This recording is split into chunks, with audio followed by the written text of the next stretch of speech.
Hello दोस्तों, नमस्कार, जय हिंद, जय भारत, वंदे मातरम। दोस्तों, मेरी कलम मेरी जज्बातों से इस तरह से वाकिफ है कि मैं इश्क लिखना चाहूं तो वह इंकलाब लिखती है, वो इंकलाब लिखती है। जी हाँ दोस्तों, आज का दिन बड़ा विशेष दिन है। आज यानी 23 मार्च 1931 के दिन, यानी आज ही के दिन माँ भारती के वो 3 सपूत दोस्तों, जिनको अंग्रेजों की क्रूरता जो है उसका भयंकर रूप से विरोध किया था और अंग्रेजों की क्रूरता को मुंह तोड़ जवाब दिया था। मां भारती के वो 3 सपूत, वो लाल, भगत सिंह, सुखदेव और राजगुरु दोस्तों, जिनको आज ही के दिन लाहौर के सेंट्रल जेल में दोस्तों फांसी दे दी गई थी। दोस्तों, वो दीप जो है वो बुझ गए थे, लेकिन वो दीप, उनकी ज्वाला ऐसे निकली कि दोस्तों प्रत्येक भारतवर्ष का वीर सपूत जो है मां भारती की रक्षार्थ खड़ा हुआ। आज भी उनके द्वारा दी गई शिक्षा जो है हर एक भारतीय के लिए गर्व का विषय रहती है। और आज भी जब भी कोई शहादत का नाम आता है तो सबसे पहला नाम भगत सिंह, सुखदेव और राजगुरु का नाम आता है। तो भगत सिंह, सुखदेव, राजगुरु की पुण्यतिथि पर उन्हें सादर प्रणाम करते हैं और दोस्तों बड़ा एहसान मानते हैं कि उन्होंने देश के युवाओं में एक अलग जगाई कि जिसकी वजह से आज हम स्वतंत्र खड़े हैं। ध्यान रखें आप लोग कि नैतिकता के पथ पर चलने वाले जग प्रसिद्ध हो गए, नैतिकता के पथ पर चलने वाले जग प्रसिद्ध हो गए, पर उनका क्या, जो देकर कुर्बानी स्वयं सिद्ध हो गए। प्रसन्न है मेरा चक्रव्यूह रचयिता आचार्य द्रोण से, या प्रसन्न है मेरा सर्वश्रेष्ठ गांडीवधारी अर्जुन से, या प्रसन्न है मेरा पितामह भीष्म से कि अभिमन्यु को बचाने एक भी आगे आया क्यों नहीं, और अहिंसा के पुजारियों की क्या मजबूरी थी जो भगत सिंह को बचाया नहीं, जो भगत सिंह को बचाया नहीं। तो दोस्तों ध्यान रखें, मां भारती के वीर सपूत लाल। तो दोस्तों करते हैं आज का शानदार सुपर सेशन हम प्रारंभ। तो 23 मार्च जो है, अब पहला सवाल आपके सामने आज के सेशन का ये रहा, निम्नलिखित में से किस सितार वादक को 1999 ईस्वी में भारत रत्न पुरस्कार से सम्मानित किया गया था। बढ़िया प्रश्न आ गया, अभी ध्यान रखो आप लोग। अच्छा क्वेश्चन है, शानदार, लाजवाब, जिंदाबाद क्वेश्चन है कि प्रसिद्ध सितार वादक जिन्हें 1999 ईस्वी में भारत रत्न पुरस्कार से सम्मानित कर दिया गया था बाबू भैया।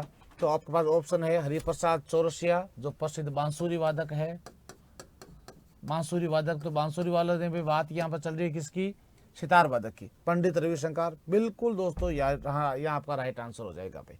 पंडित रविशंकर, जिन्हें दोस्तों 1999 में भारत रत्न पुरस्कार से भी सम्मानित किया गया है। पंडित रविशंकर जो है, इन्हें दोस्तों सितार वादक है।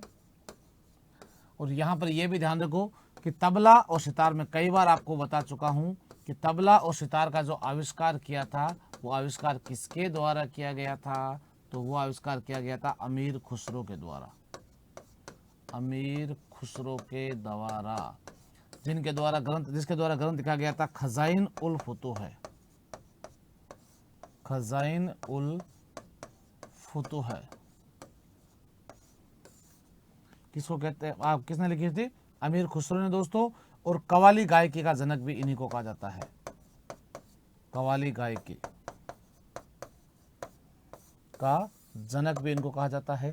तो यहाँ आपका करेक्ट आंसर क्या हो जाएगा, पंडित रविशंकर आपका यहाँ पर बिल्कुल करेक्ट आंसर हो गया है। अगला क्वेश्चन आपके सामने आ गया है भाई, जल्दी से बता दीजिए, देखें राइट आंसर आपका क्या होता है बाबू भैया। हाँ, तो ध्यान रखेंगे आप लोग,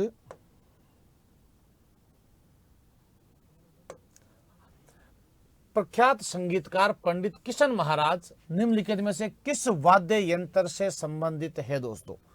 किशन महाराज दोस्तों मृदंग से है, संतूर वादक है, रुद्र वीणा है, या फिर तबला है। दोस्तों ध्यान रखो आप लोग, किशन महाराज का संबंध किस वाद्य यंत्र से रहा है। जल्दी से आप लोग करेक्ट आंसर बता दीजिए दोस्तों कि प्रसिद्ध संगीतकार जो है किशन महाराज का संबंध जो है किस वाद्य यंत्र से रहा है। हाँ, तो बिल्कुल दोस्तों ध्यान रखो आप लोग, तबला वादक, ध्यान रखो आप लोग, प्रसिद्ध तबला वादक हुए, मैंने अभी बताया था तबला और सितार, ध्यान रखो आप लोग भाई, ठीक है। तो तबला वादक हुए है। और यहाँ आपको यह भी ध्यान रखना है भाई कि किशन महाराज बनारस घराने के बहुत बड़े स्टार कलाकार, और इनका जो संबंध है तबला वादन शैली से इनका विशेष रूप से रहा है। अगला प्रश्न दोस्तों, ये आपके किशन महाराज जी आपको यहाँ बैठे हुए नजर भी आ रहे हैं, देखो बढ़िया तबला जानते हो ना, ये देखो तबला, ठीक है। किशन महाराज की जय हो, किशन महाराज भाई। ठीक है, नेक्स्ट क्वेश्चन आ गया भाई आपके सामने, ये रहा, बताओ देखे कि असम में बिहू नृत्य वर्ष में कितनी बार किया जाता है भाई। ये सवाल कई बार एग्जाम में पूछ लिया गया है भाई, जान रहे हो आप लोग। ठीक है, कई बार आपके एग्जाम में पूछा गया है कि असम में बिहू नृत्य कितनी बार किया जाता है। असम का बिहू नृत्य तो बहुत प्रसिद्ध है, इसमें कोई दो राय नहीं है, तो ये 3 बार किया जाता है, ध्यान रखो आप लोग। कितनी बार असम में जो है बिहू नृत्य, असम की बहू वर्ष में 3 बार नाचती है। एक तो दोस्तों माघ के महीने में, वैसाख के महीने में, ध्यान रखो आप लोग, और एक कार्तिक महीने में। 3 बार जो है ये बिहू का त्योहार जो है यहां पर मनाया, तीनों की अलग अलग मान्यता रहती है। असम का दोस्तों एक है सत्रिया नृत्य, सत्रिया असम का जो है यहाँ का शास्त्रीय नृत्य भाई, ध्यान रखो आप लोग। ये क्या है, यहाँ का शास्त्रीय नृत्य है, और ये भारत का सबसे नवीनतम शास्त्रीय नृत्य भी है, साथ में ये भी ध्यान रखना है आपको, भारत का सबसे नवीनतम शास्त्रीय नृत्य। फिर आपको ध्यान रखना है अगला पॉइंट कि असम जो है, असम जिसकी राजधानी कहाँ है, दिसपुर, और सीएम है हेमंता बिस्वा शर्मा। असम में दोस्तों कामाख्या माता का मंदिर बना हुआ है, बहुत भव्य मंदिर, कामाख्या माता जी का मंदिर, माता मंदिर। और यहाँ पर एक बड़ा मेला भरता है दोस्तों, अम्बुबाची मेला, अम्बुबाची मेला। और इस मेले को दोस्तों पूर्व का कुंभ, यानी पूर्वी भारत का कुंभ कहा जाता है इसको।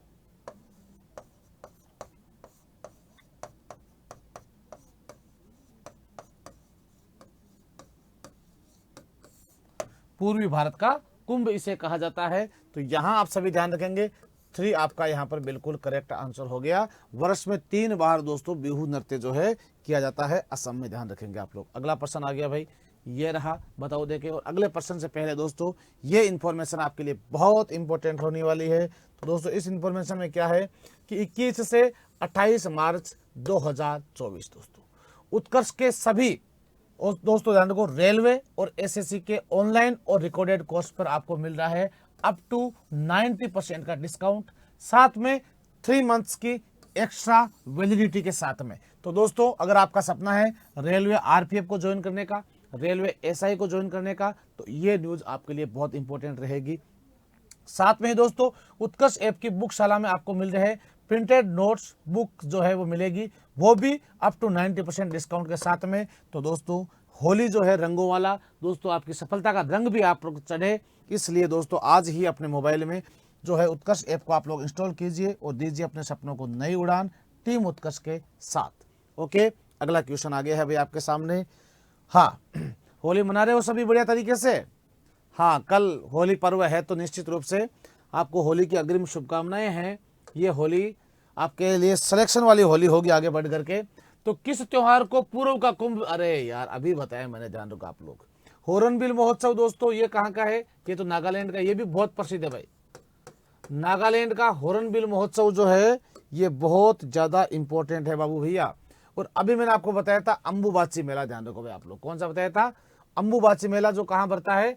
असम में कामाख्या माता की आराधना में, कांगड़ा देश कामाख्या माता, कामाख्या माता कहाँ है मंदिर? गुवाहाटी असम में। और यहाँ देखो सबसे बड़ी बात देखो, बताऊँ मैं आपको, गुवाहाटी असम, ये जो प्रमुख शक्तिपीठ है भारत में, कुल जो 51 शक्तिपीठ है, उन 51 में से एक शक्तिपीठ यही है। और यहाँ पर जो है ध्यान रखो, कहते हैं कि जो पार्वती माता या सती माता जो है, सती माता जो है उनके गुप्तांग गिरे थे यहाँ पर, इसलिए यहाँ पर योनि की पूजा की जाती है। ध्यान रखो आप लोग, कहाँ में क्या माता, जो कहाँ पर है? गुवाहाटी असम में। और ये आपको ध्यान रखना है, यहाँ पर अम्बुबाची मेला भरता है। और बिहू महोत्सव मैंने अभी बताया था आपको दोस्तों, जो कहाँ का है? असम का है। और ये वर्ष में 3 बार मनाया जाता है, अभी अपन ने इसका जिक्र भी पूरा किया है। तो ऐसे कल्चर के जो क्वेश्चन है दोस्तों वो ज्यादा पूछते हैं आजकल, जिनका आप लोग अच्छे से ध्यान रखें एक एक पॉइंट का। अगला क्वेश्चन आपके सामने आ रहा है, आने दीजिए बाबू भैया, उत्तर क्या होता है आपका, देखे ये रहा। हिंदी उपन्यास इंद्रजाल के लेखक कौन है दोस्तों? हिंदी उपन्यास इंद्रजाल दोस्तों किसके द्वारा लिखा गया है? रामधारी सिंह दिनकर के द्वारा, मुंशी प्रेमचंद, जयशंकर प्रसाद, या फिर दोस्तों हरिवंश राय बच्चन साहब के द्वारा। तो यहाँ पर आपका दोस्तों जयशंकर प्रसाद के द्वारा दोस्तों ध्यान रखो आप लोग जो है इंद्रजाल नाम से रचना जो है इनके द्वारा लिखी गई है। इसके अलावा दोस्तों जैसे चित्राधार है, झरना है, ठीक है, आंसू है, लहर है, कामायनी इनकी सबसे इंपॉर्टेंट रहती है, ध्यान रखो आप लोग। कामायनी जयशंकर प्रसाद की है। आंसू ये भी किसकी है, इनकी रचना है। हरिवंश राय बच्चन अमिताभ बच्चन के पिताश्री दोस्तों, जिनके द्वारा लिखी गई थी मधुशाला, मधुशाला और मधुबाला, मधुबाला। और फिर ध्यान रखो आप लोग आत्म परिचय, आत्म परिचय, ये सभी रचनाएं किसकी है, हरिवंश राय बच्चन की है। ये आपको ध्यान रखना है बिल्कुल। मधुशाला और मधुबाला बहुत बड़ी रचनाएं हैं। अंधेरा ढक ले सूरज को तो उजाले की खता क्या है, और लगी हो सेंध दीवारों पर तो फिर ताले की खता क्या है। किसी के रूप की मदिरा नशे से भी नशीली हो, कोई इसे पीकर के मर जाए तो फिर इसमें प्याले की खता क्या है, इसमें प्याले की खता क्या है।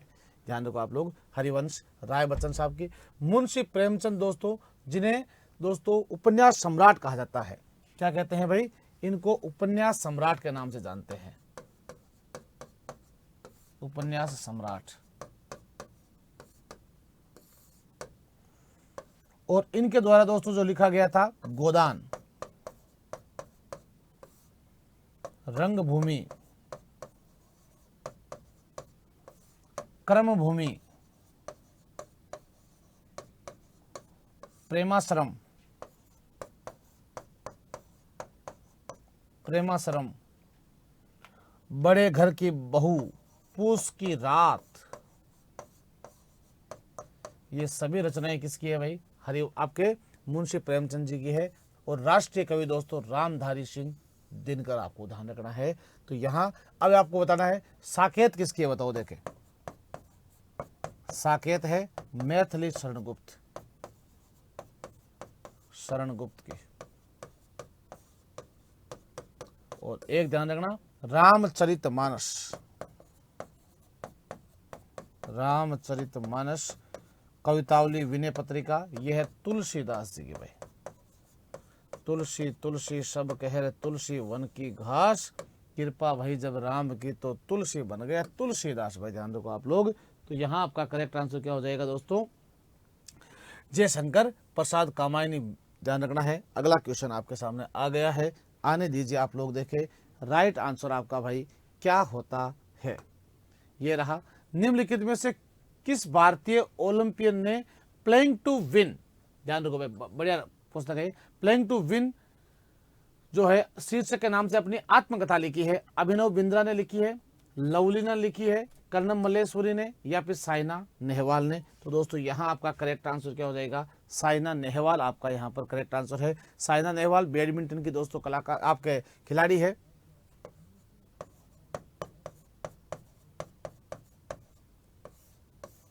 ओके, यहां आपको ध्यान रखना अभिनव बिंद्रा जो है दोस्तों ये है शूटिंग से, और व्यक्तिगत प्रतिस्पर्धा में गोल्ड मेडल जीतने वाले ओलंपिक में भारत के पहले व्यक्ति है। ध्यान रखो आप लोग, गोल्ड मेडल जीता था शूटिंग में इन्होंने। और लवलीना दोस्तों बॉक्सिंग, अभी बॉक्सिंग में गोल्ड भी जीता था, इनके द्वारा गोल्ड जीता गया है। ध्यान रखो आप लोग, ऐसे बॉक्सिंग चैंपियनशिप है। कर्णम मल्लेश्वरी दोस्तों वेट लिफ्टिंग,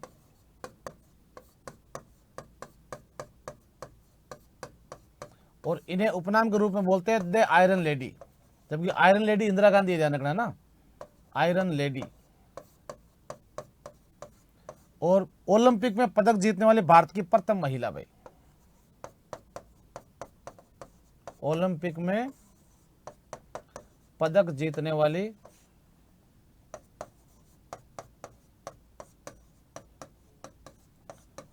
प्रथम महिला खिलाड़ी।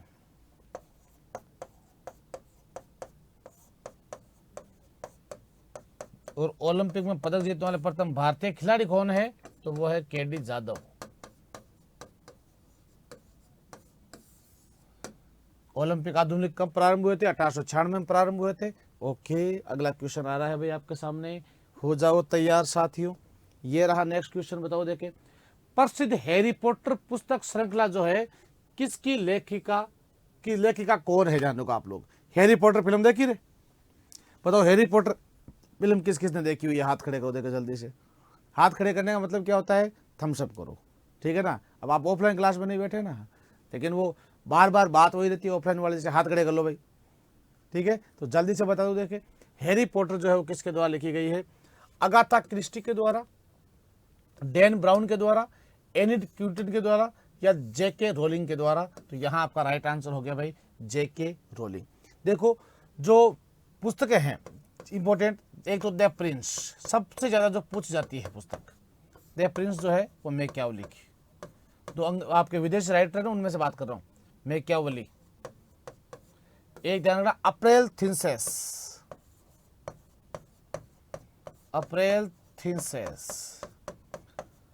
जो है, ध्यान रखना आप लोग कि लेनिन सोवियत संघ। फिर आपको ध्यान रखना है नेक्स्ट पॉइंट, माई कैपेरा संघर्ष, हिटलर, ठीक है। इसके अलावा द पॉलिटिक्स,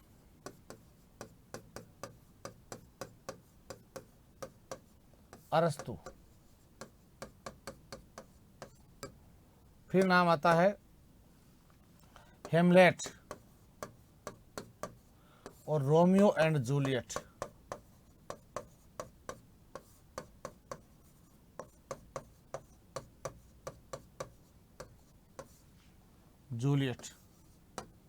ये है विलियम शेक्सपियर की।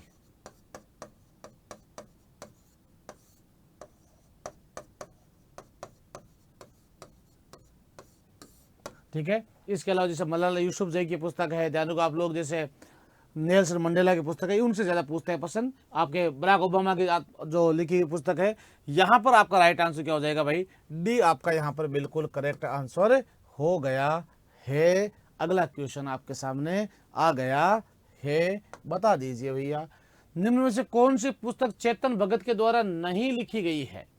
चेतन Bhagat, revolution 2020, making India awesome, wise and otherwise, one Indian girls, या फिर दोस्तों हाफ गर्लफ्रेंड,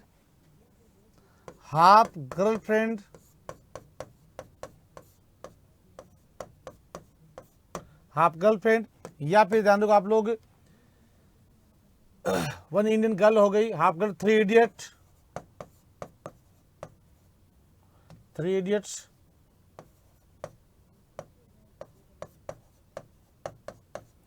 ये सभी चेतन भगत की है, लेकिन वाइज एंड अदरवाइज जो है ये सुधा मूर्ति की है। ध्यान रखो आप लोग, ये किसकी है, ये सुधा मूर्ति जी की है, ध्यान रखना। इसके अलावा आपको दोस्तों एक दो पॉइंट में आपको और बताता हूं पुस्तकों के जो अभी चर्चा का विषय है, मेन ध्यान रखोगे आप लोग। हाँ, जो मेन रूप से चर्चा के विषय में रहते हैं,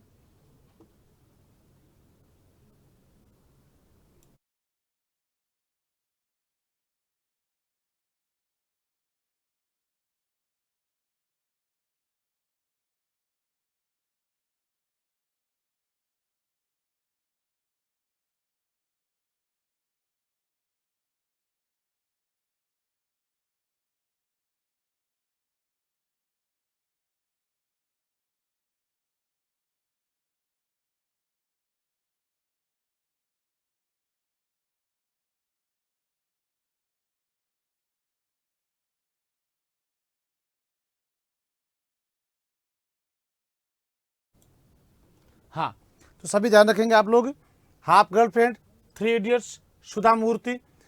तो सुधा मूर्ति के द्वारा जो है वाइज एंड अदरवाइज। अब इसके अलावा ध्यान रखो, जो अलग पुस्तकें जो कौन सी है जो आपको ध्यान रखनी होती है, वो मैं आपको बता देता हूं। देखो, एक तो ध्यान रखो आप लोग, गोल्डन बॉय नीरज चोपड़ा, सबसे ज्यादा चर्चा का विषय, गोल्डन बॉय नीरज चोपड़ा। ये किसने लिखी है रे, नवदीप गिल के द्वारा। और एक ध्यान रखना, द अमेजिंग अयोध्या,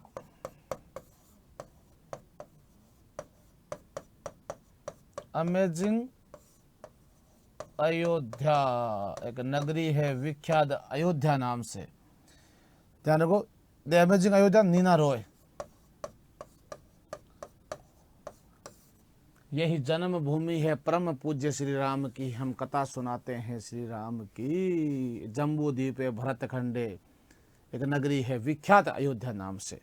ओके, तो यहाँ आपका राइट आंसर क्या हो जाएगा बाबू भैया? बिल्कुल आपका सी आपका करेक्ट आंसर हो गया है। अगला क्वेश्चन आपके सामने आ गया है, ये रहा, बता दो जल्दी से देखें कि वीर बाल दिवस कब मनाया जाता है। क्या बात है, आज जो है जो भगत सिंह सुखदेव राजगुरु की पुण्यतिथि है। ऐसा ही इतिहास में एक उदाहरण और अपन को मिलता है दोस्तों, जब औरंगजेब की क्रूरता के साथ में सामने, ध्यान दीजिएगा, आपके मात्र 7 वर्ष और मात्र 9 वर्ष के 2 बालक जो सीना चौड़ा करके खड़े हो गए थे और कहा कि इस्लाम स्वीकार नहीं करेंगे, चाहे आप हमें मौत की सजा दे दीजिए। दोस्तों जी हाँ, ऐसा ही दिन दोस्तों 26 दिसंबर का दिन, जिस दिन जो है औरंगजेब ने दोस्तों गुरु गोविंद सिंह जी के 2 पुत्र जोरावर सिंह और फतेह सिंह को जिंदा दीवार में चुनवा दिया था। इस दिन को मोदी सरकार के द्वारा जो है वीर बाल दिवस के रूप में दोस्तों मनाया जाता है। तो ध्यान रखेंगे 26 दिसंबर आपका यहाँ पर बिल्कुल करेक्ट आंसर हो जाएगा भाई।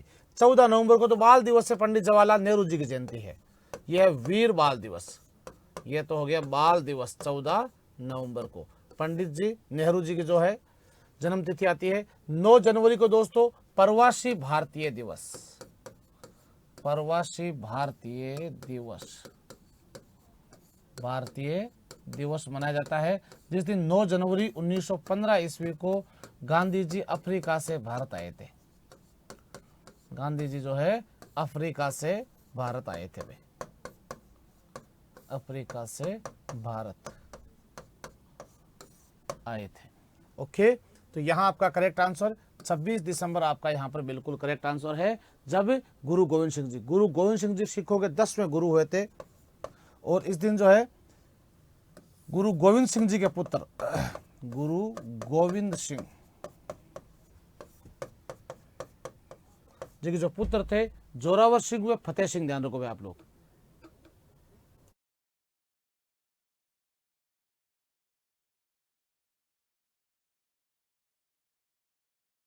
गुरु गोविंद सिंह जी के पुत्र जोरावर सिंह व फतेह सिंह, जोरावर सिंह व फतेह सिंह जो है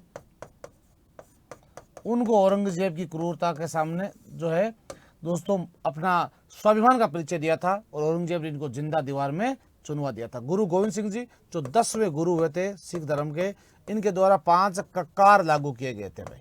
क्या लागू किए गए थे? कक्कार, यानी कौन को क्या क्या होता है? कक्कार क्या होता है? केस, कड़ा, कंघा, कच्छा और करपाण। प्रत्येक सिख को अपने पास रखना अनिवार्य होता है। और गुरु गोविंद सिंह जी के द्वारा ही दोस्तों सिखों की सेना यानी खालसा पंथ की स्थापना की गई थी। खालसा पंथ की स्थापना 1699 ईस्वी में की गई थी। कंप्लीट। आगे बात समझ में? तो यहाँ आपको अच्छे से ध्यान रखना है, ये आपका 28 दिसंबर जो है कांग्रेस की स्थापना हुई थी। 28 दिसंबर 1885 ईस्वी को ध्यान रखना, अंग्रेज अधिकारी A.O. ह्यूम के द्वारा की गई थी। नेक्स्ट क्वेश्चन आ गया भाई आपके सामने, ये रहा, बताओ निम्नलिखित में से किसे इंकलाब जिंदाबाद सूत्र वाक्य को लोकप्रिय बनाने का श्रेय दिया जाता है? ध्यान रखो, किसने लगाया नहीं पूछा है, श्रेय किसने इसको मतलब बुलंदी पे लेके गए थे? सुखदेव, चंद्रशेखर आजाद, राम प्रसाद बिस्मिल या फिर दोस्तों भगत सिंह। अगर इसका आप गलत उत्तर दोगे तो फिर तो मामला ही पूरा खत्म हो जाएगा। ये ध्यान रखो आप लोग, बताओ जल्दी से देखें। तो भगत सिंह, बिल्कुल दोस्तों ध्यान रखना। अब जल्दी से कमेंट करो, देखे ये किसका दिया हुआ नारा है, बताओ देखे ये किसके द्वारा दिया गया प्रमुख नारा है?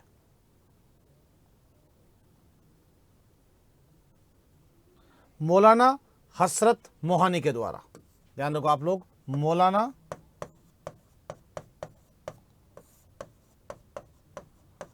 हसरत मोहानी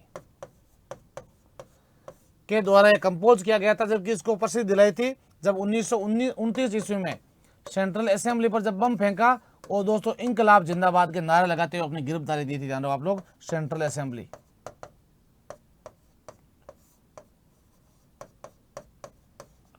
दिल्ली पर बम फेंका था भगत सिंह, सुखदेव और राजगुरु ने।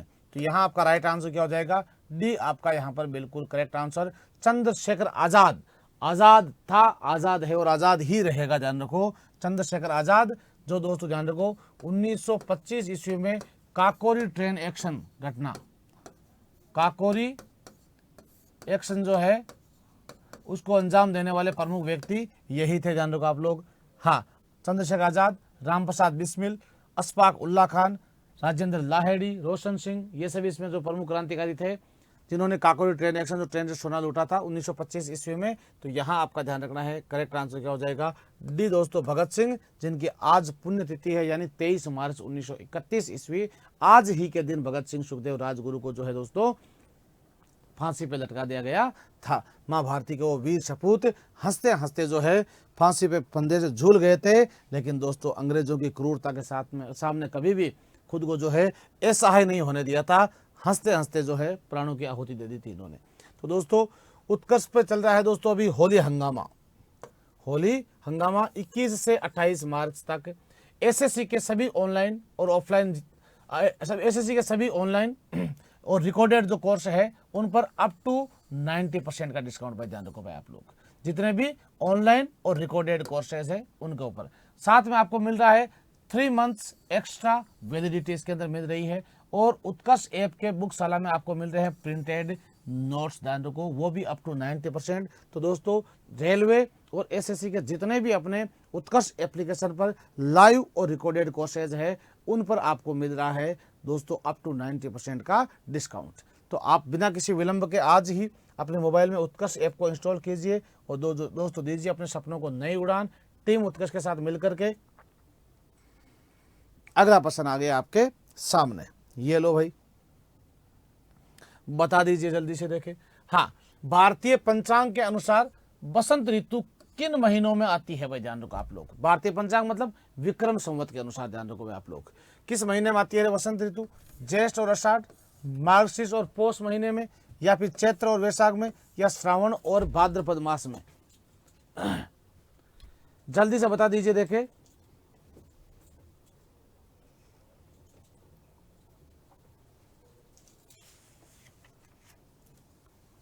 हाँ, तो यहां आपका राइट आंसर हो गया भाई। हाँ, वसंत ऋतु का आगमन वसंत काल संप्राप्ते चैत्र और वैशाख का महीना, ध्यान रखो भाई आप लोग। चैत्र महीना विक्रम संवत का पहला महीना होता है, चैत्र और वैशाख। जब वसंत ऋतु का आगमन होता है, ध्यान रखो आप लोग, विक्रम संवत, विक्रम संवत जो कब चली थी रे, जो चलाई गई थी 57 ईसा पूर्व, 57-58 में मानते हैं, 57 ईसा पूर्व राइट रहेगा इसके अंदर आपका ना। 57 ईसा पूर्व में उज्जैन के राजा भोज ने विक्रमादित्य ने जो है शकों को हरा करके विक्रम संवत चलाई थी और विक्रमादित्य की उपाधि धारण की थी। ठीक है, इसका पहला महीना कौन सा होता है, चैत्र होता है, और अंतिम महीना भी कौन सा होता है, चैत्र। अब आप कहोगे चैत्र कैसे हुआ, तो ध्यान रखो नई वर्ष का प्रारंभ जो है, नया जो साल स्टार्ट होता है वो चैत्र से ही होता है। चैत्र शुक्ल प्रतिपदा थे, चैत्र शुक्ल प्रतिपदा, अर्थात चैत्र के 15 दिन जाने के बाद। तो 15 दिन और 15 दिन ऐसे में यहां से साल प्रारंभ हो रही है, तो 15 दिन ये अंतिम महीना, ये भी आपके प्रारंभिक महीना, ध्यान रखो आप लोग, विक्रम संवत। अब इसके अलावा दोस्तों भारत की राष्ट्रीय संवत कौन सी है, तो भारत की राष्ट्रीय संवत है भाई शक संवत। कौन सी है, शक संवत, जो कब चलाई गई थी, 78 ईस्वी में चलाई गई थी। किसके द्वारा, कनिष्क के द्वारा। कनिष्क किस वंश का राजा था, कुषाण वंश का वास्तविक संस्थापक, और कनिष्क ने अपने राज्याभिषेक के दिन जो है शक संवत चलाई थी, ध्यान रखो, जिसका भी प्रथम महीना चैत्र ही होता है। अंतिम महीना अभी जो चल रहा है फाल्गुन, फागण आयो रे मेहमान साहिबा, कातिल में करतावण लागी। तो ध्यान रखो आप लोग, होली का जो पर्व है, ध्यान रखें आप लोग, फाल्गुन के मास में इस समय होली गाई जाती है। हो चलो बताओ कमेंट करके आप लोग कि होली गाना किस किस को आता है, सभी जो है बताओ, होली गाना किस किस को आता है। होली अरे हाँ रे लीछे मन के रे बाण लाग्यो रे शक्ति वो लीछे मन के लाग्यो रे शक्ति रे गिर्यो रे धरणी वो लीछे मन के अरे ऐसो रे कोई होवे जग में लिछमण ने जी मावे लिछमण ने जीवावे वो अरे आधो रे आधो राज सवाये धरती वो लिछे मन के। ये हमारी लैंग्वेज में जो है मारवाड़ी में ध्यान रखो आप लोग, लिछमण यानी लक्ष्मण ध्यान रखो आप लोग, ठीक है ना। तो हमारी लैंग्वेज में जो है होली गाने का बड़ा पर्व जो है बड़ा चाव से मनाया जाता है दोस्तों।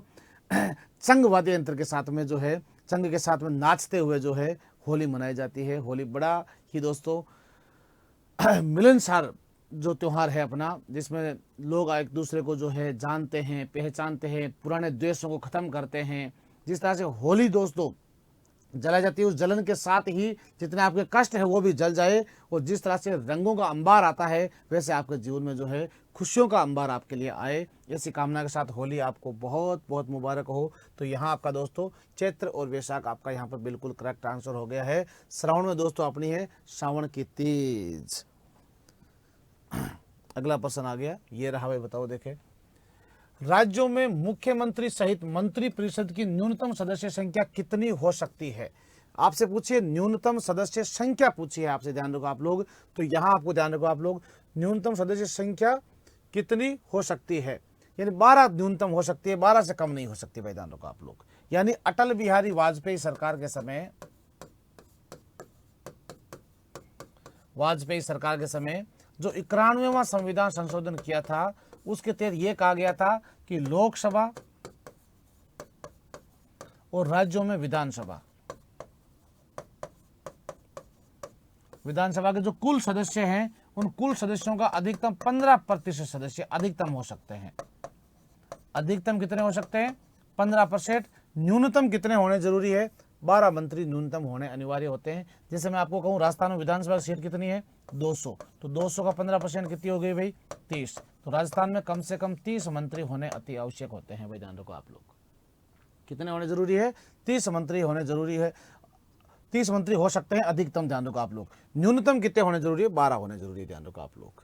न्यूनतम 12 और अधिकतम 30 हो सकते हैं राजस्थान में। जैसे लोकसभा की बात करूं तो 545 है लोकसभा में टोटल सदस्य, तो 545 का 15, ध्यान रखो आप लोग, जितने होंगे वो मंत्रिपरिषद में चुने जा सकते हैं। मंत्रिपरिषद का प्रावधान संविधान के आर्टिकल 74 अनुच्छेद 74 में अपन को देखने को मिलता है, और अनुच्छेद 75 में है प्रधानमंत्री की नियुक्ति का प्रावधान। तो ये आपको अच्छे से ध्यान रखना है। अगला क्वेश्चन आ गया है बाबू भैया आपके सामने, ये रहा, बताओ देखे कि स्वामी विवेकानंद ने विश्व धर्म सम्मेलन में भाग कहाँ लिया था? ये तो एक ध्यान रखो आप लोग, बोनस मिला है आपको, ऐसे देख लो, ऐसे पसंद एग्जाम आते हैं ना तो बोनस होते हैं, वो ध्यान रखो सबके लिए। वाशिंगटन डीसी अमेरिका में, न्यूयॉर्क में, सैन फ्रांसिस्को में या शिकागो में? तो राइट आंसर आपका हो गया शिकागो। कब लिया था? 1893 ईस्वी में लिया था भाई, ध्यान रखो आप लोग। कब लिया था? 1893 ईस्वी में। और शिकागो जाने से पूर्व स्वामी विवेकानंद जी ने किससे मुलाकात की थी? तो खेतड़ी झुंझुनू के महाराजा, खेतड़ी झुंझुनू के महाराजा दोस्तों अजीत सिंह। अजीत सिंह जो है खेतड़ी झुंझुनू के महाराजा अजीत सिंह से मुलाकात की थी। और इस दरमियान दोस्तों ध्यान रखो आप लोग, इनको जो है नरेंद्र से विवेकानंद नाम मिला था भाई। नरेंद्र से क्या नाम मिला था? विवेकानंद नाम मिल गया था इनको। ओके, अब यह साथ में आपको यह भी ध्यान रखना है कि स्वामी विवेकानंद जी जो है, इनके बचपन का नाम क्या था? नरेंद्र। इनके द्वारा इनके गुरु का नाम था रामकृष्ण परमहंस भाई, रामकृष्ण परमहंस। इनके नाम से ही इन्होंने की थी रामकृष्ण मिशन की स्थापना। रामकृष्ण मिशन की स्थापना की थी, और इनको उपनाम के रूप में बोलते हैं तूफानी हिंदू। तूफानी हिंदू। और साथ में यह भी ध्यान रखो कि स्वामी विवेकानंद जी जो है रामकृष्ण मिशन की स्थापना, और कलकत्ता में इन्होंने बेलूर मठ की स्थापना की थी। बेलूर मठ की स्थापना कहाँ पर? कोलकाता में, कलकत्ता, पश्चिम बंगाल में। और इनके द्वारा लिखी गई अपनी पुस्तक फिलोसफी ऑफ इंडिया बहुत प्रसिद्ध है भाई, फिलोसफी ऑफ इंडिया। ठीक है, तो यहां आपका करेक्ट आंसर क्या हो गया है? शिकागो, अमेरिका दोस्तों, शिकागो नदी के किनारे ही बसा हुआ है। वाशिंगटन डीसी अमेरिका की राजधानी, पोटोमेक नदी के किनारे। और न्यूयॉर्क जो है हडसन नदी के किनारे, जहां पर यूएनओ का मुख्यालय है भाई, ध्यान रखो आप लोग। यूएनओ संयुक्त राष्ट्र संघ का मुख्यालय कहां पर है? तो दोस्तों वो है, और ध्यान रखना कि विश्व बैंक का मुख्यालय कहां पर है? तो वो है वाशिंगटन डीसी अमेरिका। और आईएमएफ का, इंटरनेशनल मॉनिटरिंग फंड, इसका मुख्यालय भी कहां पर है? वाशिंगटन डीसी अमेरिका में ही है भाई, ध्यान रखो आप लोग।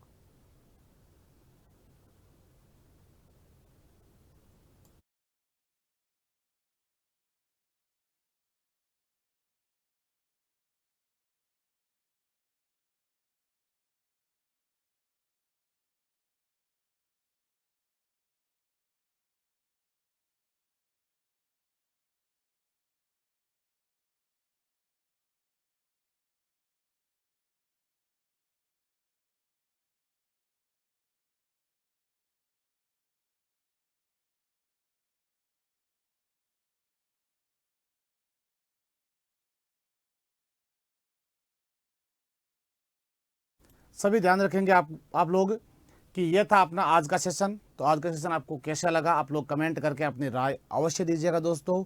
और होली जो है, होली का बहुत ही जो बड़ा पर्व है दोस्तों, कल अपन मनाने वाले हैं। वैसे होली तो 10 दिन तक चलता रहता है, ध्यान रखो, होली की होलियाँ चलती रहती है। तो ये होली आपके लिए मंगलमय हो दोस्तों।